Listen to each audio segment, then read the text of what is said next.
कई सारे कंपाउंड से पहले एटॉमिक मास एक कॉन्सेप्ट को यूज़ किया, उसके बारे में बात करी। एटॉमिक मास के बारे में हमने आयंस को पढ़ा, मॉलिक्यूल्स को पढ़ा। उसके बाद हमारे एटॉमिक मास के बाद मॉलिक्यूलर फार्मूले और हमारे केमिकल फार्मूले बने, तो इनका भी अपना एक टोटल मास होता है। तो इसका क्या कंसेप्ट है? So hello everyone, my name is Suraj Singhania, the founder of SRJ group, and welcome to our science channel SRJ science hub.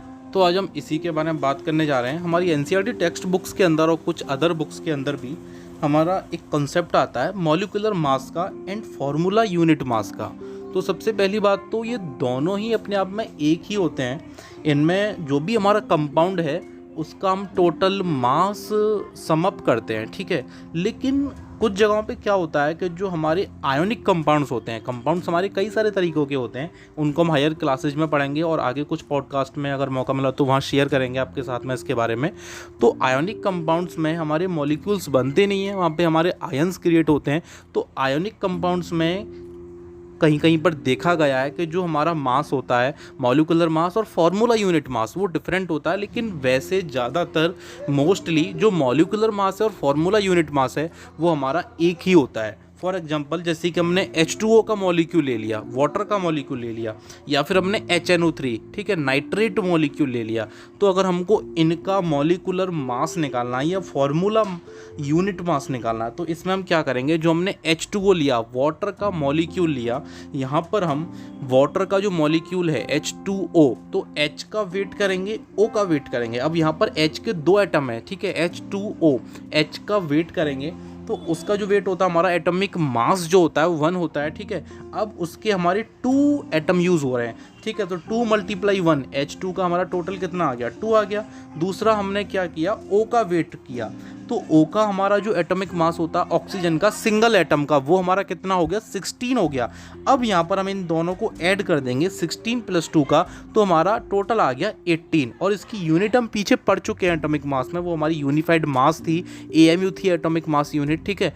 तो हम 18U बोलेंगे। अगर यहीं पर हम अगर फाइंड करें दूसरे कंपाउंड का मास, जैसे कि HNO3, तो वहाँ पर क्या हुआ, हमारा हाइड्रोजन का मास 1 हो गया, और नाइट्रोजन जो हमारा HNO3 का फॉर्मूला है, तो वहाँ पर नाइट्रोजन यूज़ हो रही है। नाइट्रोजन का फॉर्मूला जो हमारा है, उसका एटॉमिक मास वो हमारा 14 होता है, उसको हमने ऐड किया। और तीसरा हमारा ऑक्सीजन के यहाँ पे 3 एटम यूज़ हो रहे हैं। तो ऑक्सीजन के सिंगल एटम का जो वेट था वो कितना था, 16 था, लेकिन यहाँ पर यूज़ हो रहे हैं 3 एटम, ठीक है। तो 16 × 3 48 हो गया। अब यहाँ पर हम तीनों को सम कर देंगे, 1 + 14 नाइट्रोजन का वेट और 48 हमारा ऑक्सीजन का वेट, जो हमारे 3 एटम है। तो तीनों मिलकर हमारा कितना हो जाएगा, टोटल 63।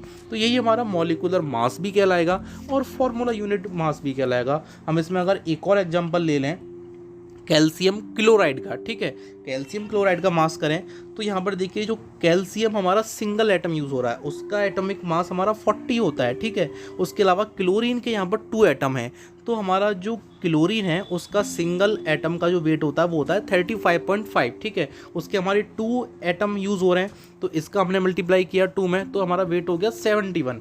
अब यहाँ पर हम दोनों को ऐड कर देते हैं, 40 + 71, टोटल हमारा हो गया 111, मतलब 111 यूनिट, ठीक है। U आ गया यूनिफाइड मास के फॉर्म में। तो ये हमारे इस तरीके से हम फाइंड करते हैं किसी भी कंपाउंड का, किसी भी मॉलिक्यूल का मॉलिक्यूलर मास या फिर फार्मूला यूनिट मास, ठीक है। इसके लिए सबसे पहले हमें एक इम्पोर्टेंट चीज़ ज़रूर करनी पड़ेगी, वो ये कि हमें कई सारे डिफरेंट एटम्स के, एलिमेंट के एटॉमिक मास को लर्न करना पड़ेगा, क्योंकि यहाँ पर हमें उन एटॉमिक मास को लिख करके उनका ऐड करना होगा, तभी हमारा मॉलिक्यूलर मास या फिर फार्मूला यूनिट मास हम निकाल पाएंगे। So thank you everyone.